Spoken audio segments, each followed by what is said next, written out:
I was at a police station the other day to secure the release of a friend, and somehow I saw a very gruesome sight, something so terrible and demeaning.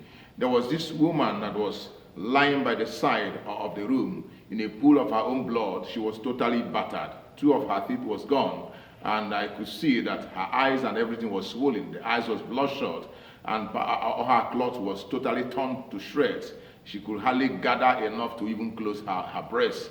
It was so terrible. And you could think maybe possibly this person is the victim of a road accident somehow. But on closer observation and inquiry, I was told that she was actually the victim of an irate husband who battered her to a pulp and left her almost unto death.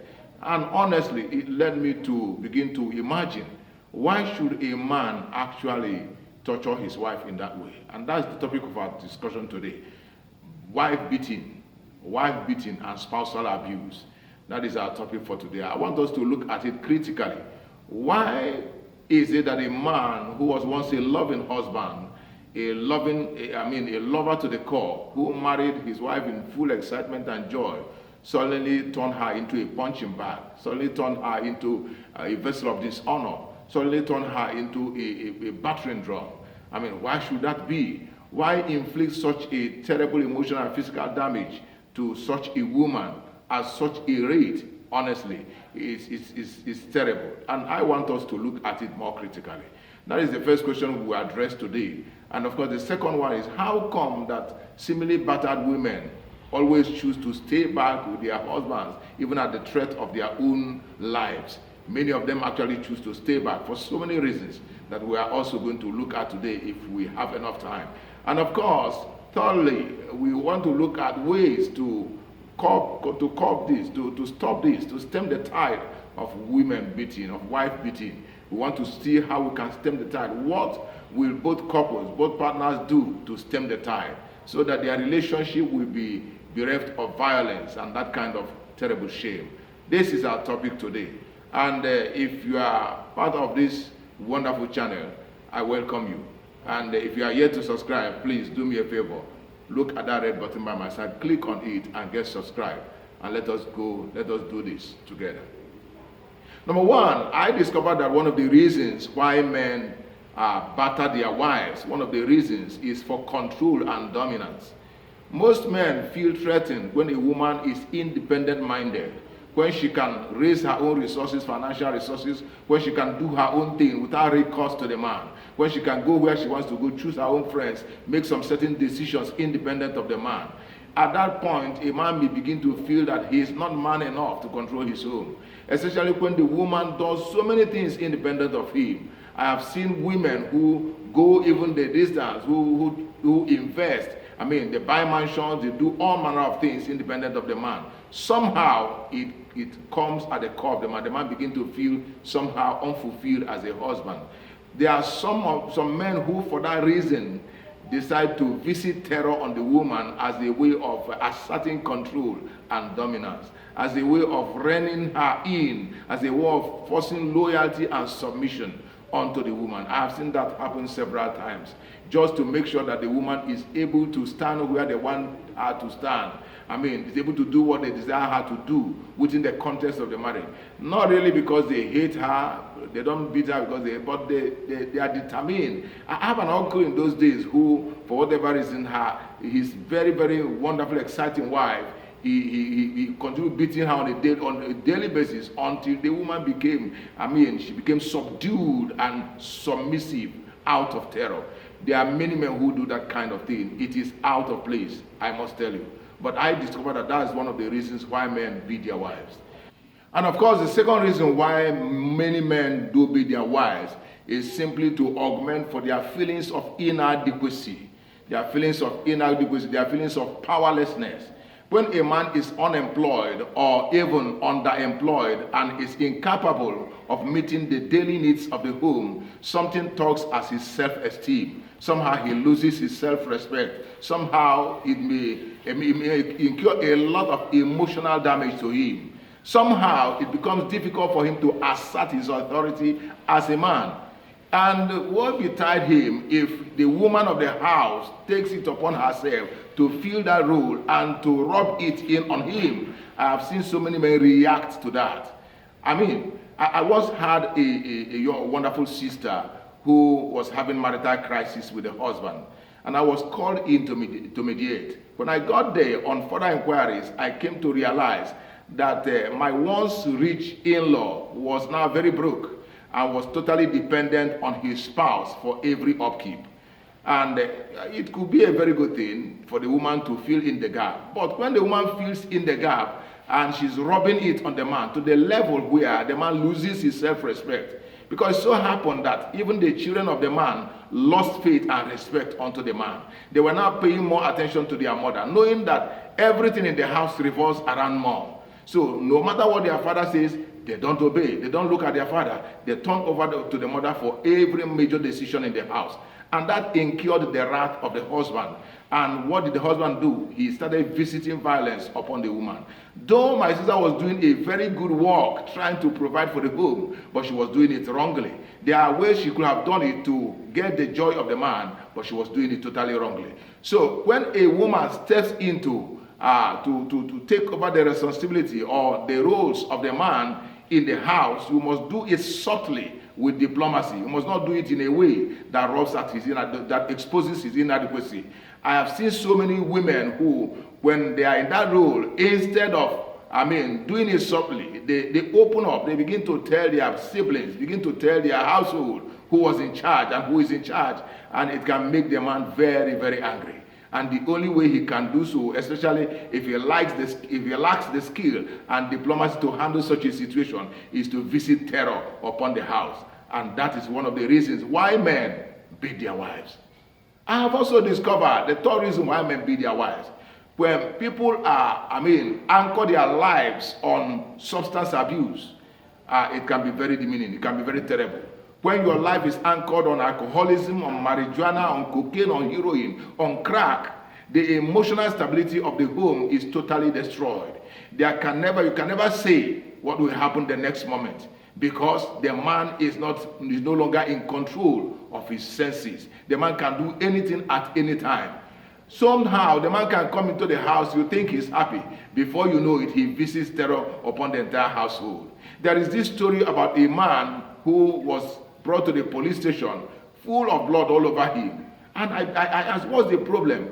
The man actually spent the whole night killing his entire household. He killed his wife, he killed his 4 children, because he was on drugs. And while in the police station, he confessed that throughout the night, he thought that he was hunting grass cutters. That there is a family of grass cutters that invaded his home. He was hunting grass cutters. But the reality is that the drugs, the thing that is in him, the depressive substance which he has consumed, twisted his senses, and he ended up killing his entire household in the process. Substance abuse is very terrible. It can destroy the best of homes. So I pray that should not be your portion. That should not be your portion. Whatever may be the problem of the house, get away from drugs as much as you can. And of course, the fourth reason why men can also beat their wives, because it happens every now and then in most societies of the world. Men do beat their wives. There are so many men who visit terror upon their household, if I must say that. So one of the reasons also is inability to manage anger profitably. When you are incapable of managing your anger, when you are incapable of doing an inner audit of what is happening around you, of the problem in the house, if you are incapable of sitting back and assessing the situation profitably so that you can get a positive way of addressing your anger, the only option may be to visit terror upon the house. And that's always the problem with many people who don't know how to manage anger. Anger is one emotion that is not negative or positive. Everything depends on the way you channel it. If you channel your anger productively, you will get the benefit of it. But if you channel it negatively through violence and all manner of inflicting of pains, certainly the outcome will be very disastrous. And that is why we are appealing to our men to always stem their anger. Stem the tide of your anger, no matter what it is. A whole lot of women have been beaten. A whole lot of wives have been inflicted with all manner of physical and emotional damage simply because of suspicion of infidelity, suspicion of unfaithfulness, because of maybe outright disobedience of instructions, or maybe simply by using derogatory words. But I want you to know that coming from diverse settings and backgrounds, certainly there is a need for you to spend more time to understand one another. Sometimes somebody you see as an extrovert it may not just be that she opens her feet for every person. No, that is the way she's configured from the word go. So spend more time to understand her, not just on mere suspicion. A whole lot of women have been beaten for simply misappropriation or misuse of family upkeep. All you need to do in such a time is simply to sit her down and open her eyes unto wisdom. Let wisdom rule your whatever you desire to do.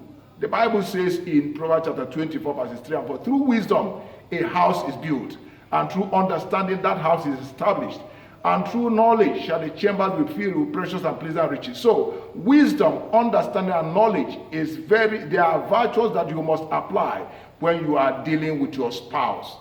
That is one thing you must do. And of course, I spent a lot of time trying to find out why women who have been in abusive relationships, women who have been beaten several times by their spouses, and yet they desire or they decide to stick to their marriage despite all odds. And I say, what are the reasons for such? Because I've seen that happen several times.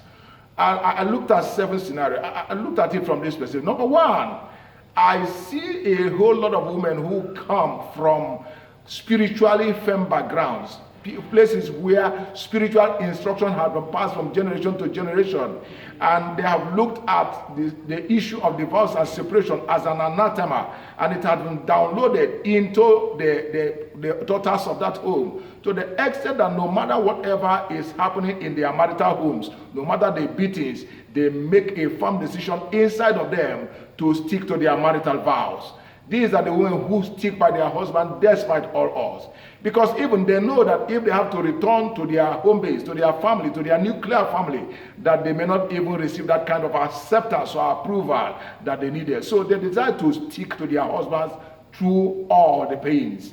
These are one of them. And then, of course, the second type of women are people who desire to stick to their husbands despite all the beatings, simply because they don't want to wear the toga of divorce. I mean, the society we are in, they look at the issue of divorce and all divorced people as, from a negative perspective. Nobody wants to look at the reasons why such a separation or divorce occurred. But the reality is that they look at them as being incapable of keeping a home. So they don't want to wear that toga. And no matter what happens, they decide to stick to their marriage despite all odds. These are the second class of women. And of course, we have yet a third class of women who decide, no matter what it takes, I will stick by him. I made a promise to love him. And if love means being a victim of some, kind of pains, I'm ready to endure that pain to the end. These are the women who will take whatever the husband is giving unto them, as long as they can be in that home, they just stick there. We have such people. And then, of course, we have another fourth kind of women, those who, because of the children they have had in the relationship, they cannot even begin to imagine how another woman will come in to become a mother to their children. They don't want to leave their marriage because of an abuse. So they are ready to stick with the husband who continually abuse and abase them, who continually do all manner of things to make life uncomfortable for them. So they decide to stick by because of the children, because they want to stick by. They want to make sure that their children are raised in the way they desire them to be raised. These are the women who decide, no matter what it takes, let me stick to it to the end. There are several women out there who are enduring serious pains in the hands of their husbands, who are enduring serious beatings, serious afflictions, violent afflictions from their husbands, and they stick by their marriage. I must tell you that I give a lot of kudos to them. It's not easy. It's not easy at all. But before I go into the next segment, I would like to tell you that even though I'm talking about women today, violence, when it comes to spousal violence, when it comes to spousal abuse, it may not entirely be about the woman, or it's not gender sensitive. I have seen men who suffer pains in the hands of their spouses. I once had a cousin who, anytime that he messes around, the wife, who is 3 times his size, will just pick him up, fling him to the ground, sit upon his head, and this young man will keep screaming and gasping for air. I have had that kind of. We had to go and separate them several times, and it became evident that the woman was actually thrashing him. I also had an uncle, you may say it's in the family. I had an uncle that any time that a fight ensued between him and his wife, the wife is so strong that the man will run into the bush for his dear life. There are times like that. But if you weigh it between the two genders, I must tell you that the women are the greater culprits, simply for the fact that the men are always stronger. So, in defense of the woman, I am not a woman advocate. I'm not a man advocate. I am simply a humanistic advocate. So, before we go into the next segment, please look at the red button by my side and click on it. Now, what do you need to do to stem the tide of spousal abuse? What do you need to do to stop that man from beating you? What do you need to do to stop your wife from terrorizing you? What do you need to do? What exactly do you need to do? Number 1, you must give more time to understanding your mate. Give more time to it. Both of you come from diverse settings and backgrounds. You come from diverse economic settings. You come from diverse social settings. You come from diverse family settings. What was applicable in her family is no longer what is applicable in your family. So there is need to spend more time to understand one another, to understand the values that you hold sacrosanct, to understand the kind of things, the principles that guide you as a man, as a woman. Spend more time understanding one another. The moment you do that, you will discover that the tendency to be angry to the point of violence, it ceases, and you begin to walk with one another with joy. The second thing you must do is you must begin to, from now henceforth, sow into your love account. What is love? Love is calmness. Love is kindness. Love is patience. Love is joy in relationship. Love is opening your hearts to one another with full acceptance of who you are as individuals. That is what love is. Of course, there will be strengths and weaknesses in every man. Learn to understand what the weaknesses of your spouse is. Learn to understand what her basic strength is. When you learn to understand that and acknowledge that, it becomes easier to work together as one. And the tendency for you to allow anger to rule you to the point of inflicting physical and emotional damage onto your wife or your husband will be totally minimized. This is what you ought to do. The third thing you must do is you must pray for one another consistently. The moment you form the habit of going before the presence of God to raise issues concerning one another before God and asking for His grace to make those issues or those areas of differences to be minimized or to just disappear, the Lord will bring His grace upon you.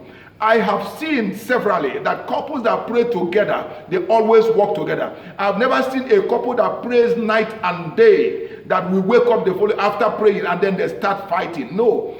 Anytime you see violence in the lives of couples, it is a sure sign that they have departed from the presence of God together for a very long time. So I pray that you take that as a pointer. Begin to pray consistently with one another. Begin to intercede for one another on a daily basis. And then that kind of anger that rules you will simply disappear. The fourth thing you must do, of course, is stay away from the influence of bad friends.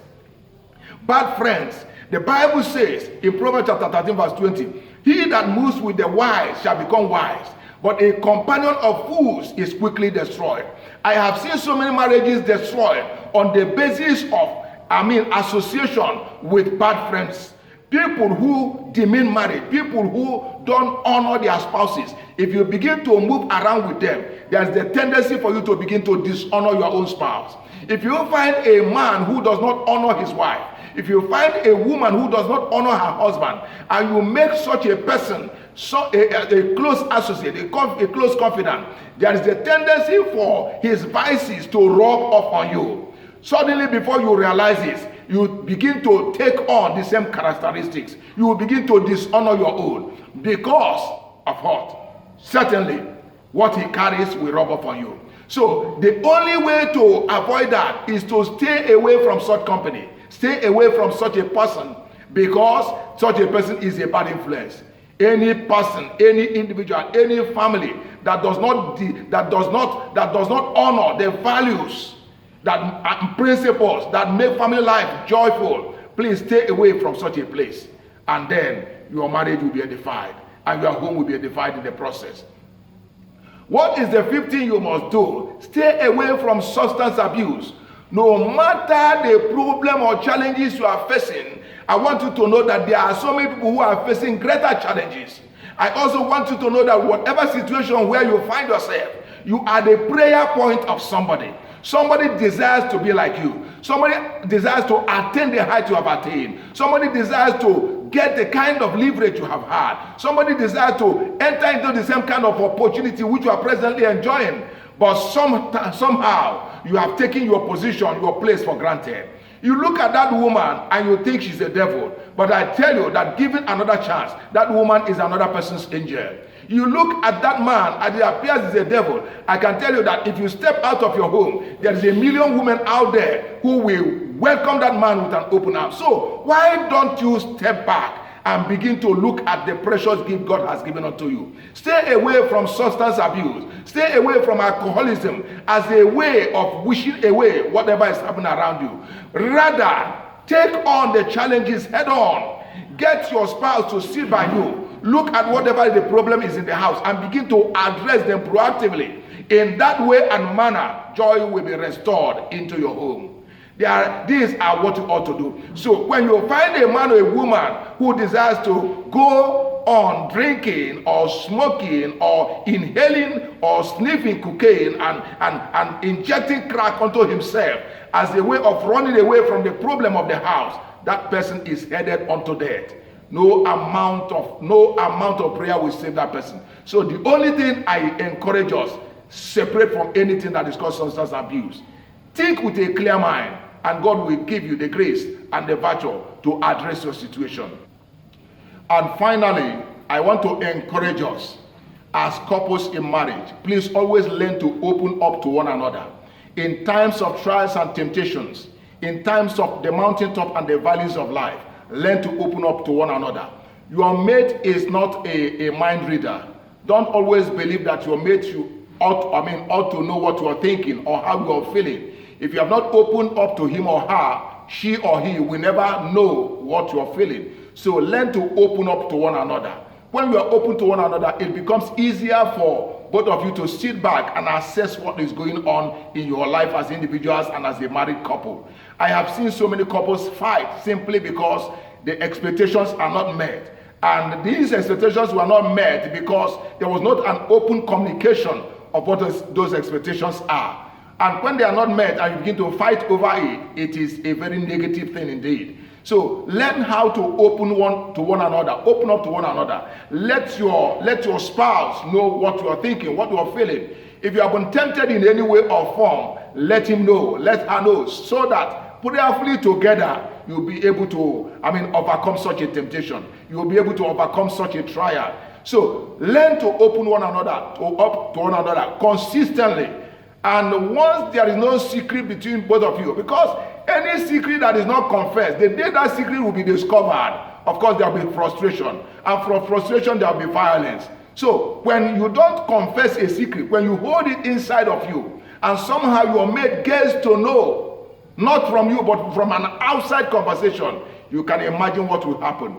So learn to open up to one another all the time. Be open to one another.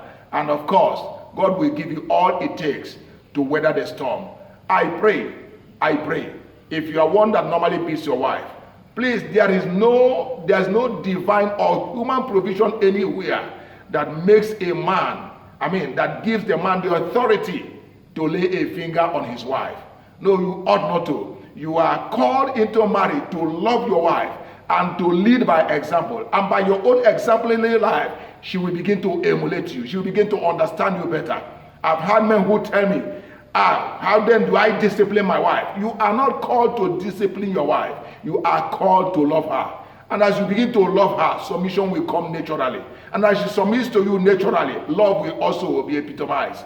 I pray that God will give you what it takes to understand this. May God bless you.